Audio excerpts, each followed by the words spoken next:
আমি আজকে মোরলা মাছের মাখা মাখা করে মোরলা মাছের ঝাল চচ্চড়ি করব। তা আমি এরকম 500 মোরলা মাছ নিয়ে নিয়েছি।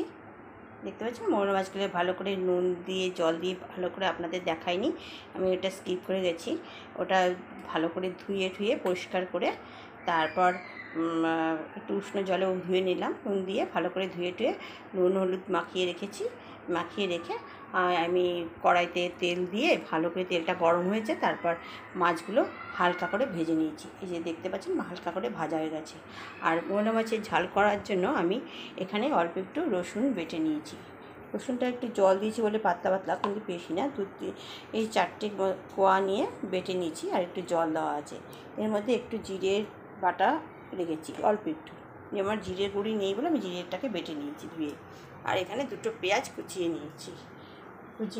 আর এখানে 2টো টমেটো আছে। টমেটোগুলোকে আমি এই যে ছোটো ছোটো 2টো টমেটো আমি নিয়ে নিয়েছি। এই যে টমেটোগুলো আমি এই 2টো টমেটো আমি কেটে দেব। আর তারপরে এই যে একটু কালো জিরে, এখন কড়াইতে তেল দিয়ে দিয়েছি, দেখতে পাচ্ছেন এই যে কড়াইতে তেল দেওয়া হয়ে গেছে, তেল দিয়ে দিয়েছি। আর একটু তেল দিয়ে তারপরে একটু কালো জিরে ফোড়ন দিয়ে দিলাম। কালো জিরেটাকে আমি ভালো করে একটু 2 মিনিট একটু কড়াইতে নেড়ে নিলাম। তারপরে কালো জিরে থেকে হালকা একটু গন্ধ বেরোলে কালো জিরেটাকে, তারপর আমি এই পেঁয়াজ যে ধুয়ে রেখেছি,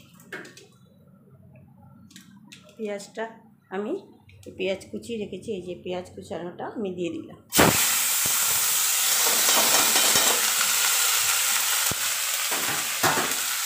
পেঁয়াজ কুচানোটা আমি দিয়ে দিলাম। এবার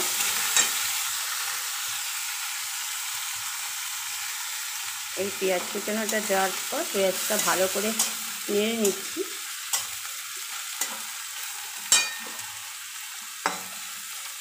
পেঁয়াজটা এবার লাল লাল করে ভাজা হয়ে যাক, একটু লালচে হয়ে যাবে, তারপর ফিরে আসছি আমি।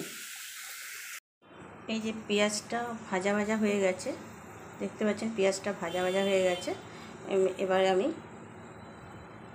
রসুন বাটাটা দিয়ে দিলাম। এই যে রসুন বাটাটা আছে, এটা দিয়ে দিলাম।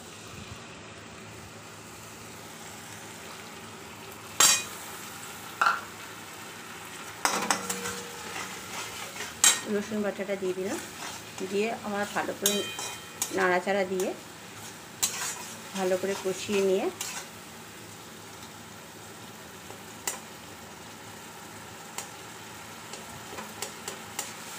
ভাজা হয়ে যাক রসুনটা। তারপর পেঁয়াজ রসুনটা ভালো করে নাড়াচাড়া করে নিয়েছি। বুঝতে পারছি একটু জলটা শুকিয়েছে, জল দিয়েছিলাম রসুন বাটার মধ্যে। তারপরে আমি জিরের গুঁড়ি দিয়ে দিলাম। এই একটু জিরের গুঁড়ি দিয়ে দিলাম। জিরের গুঁড়িতে না জিরে আমি বেটে নিয়েছি মিক্সিতে, অল্প একটু জিরে বেটে নিয়েছি। এবার আমি টমেটো কুচিটা দিয়ে দিলাম। এই যে টমেটো কুচিটা দিয়ে দিলাম। লঙ্কাগুলো আমি রেখে দিই, পরে দেবো, মাছ যখন দেবো তখন লঙ্কাগুলো দেবো। এই টমেটোগুলো দিয়ে দিলাম।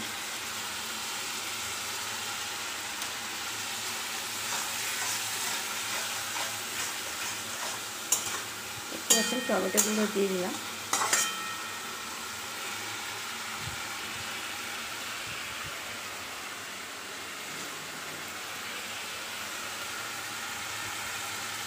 এরপর আমি লঙ্কার গুঁড়ো দিয়ে দিলাম।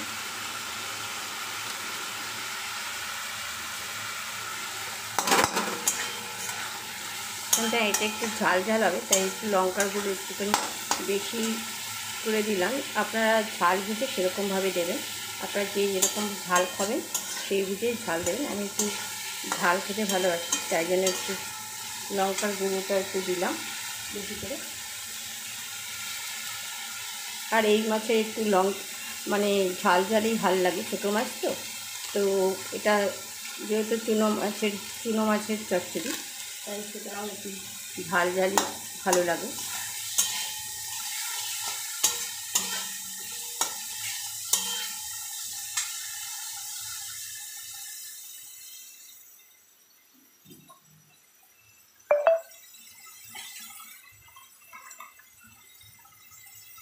তারপর হলুদটা দিয়ে দিলাম, একটু হলুদের গুঁড়ো দিয়ে দিলাম,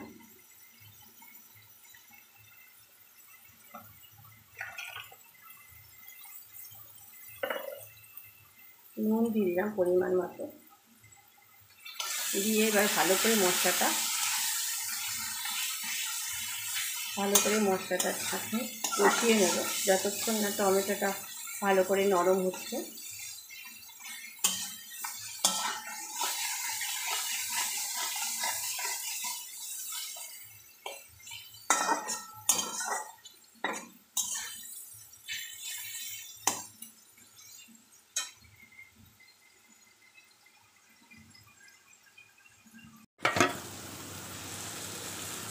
দেখতে পাচ্ছেন এবার মশলাটা ভালো করে কষানো হয়ে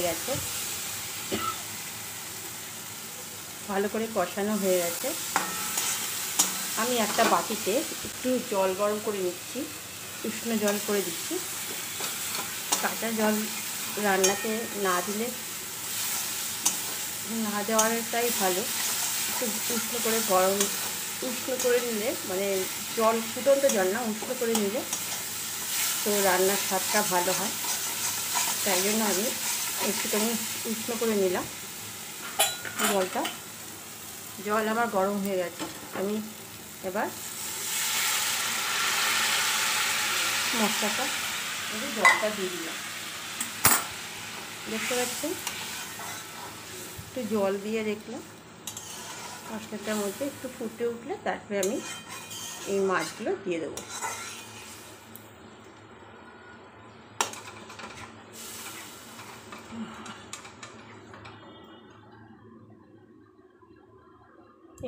তখন এই মাছগুলো আমি দিয়ে দেবো, ময়লা মাছগুলো।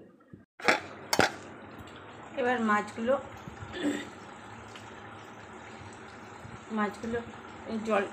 ঝোলটা ফুটে উঠেছে ভালো মতন, একটু ঘন হয়ে এসছে একটু। এবার মাছগুলো আমি দিয়ে দিলাম, এই যে মাছগুলো আছে মাছগুলো আমি দিয়ে দিলাম।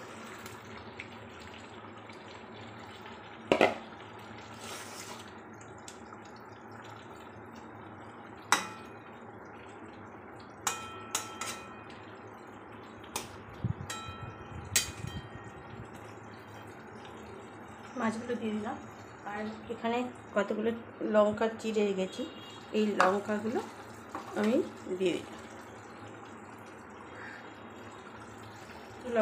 দিয়ে দিলাম। আর এখানে আমি কুচিয়ে রেখেছিলাম একটু ধনেপাতা, ভালো করে ধুয়ে আবার জলে ভিজিয়ে রেখেছি। দেখতে পাচ্ছেন এই যে ধনেপাতাগুলো মাছের মধ্যে দিয়ে দেবো।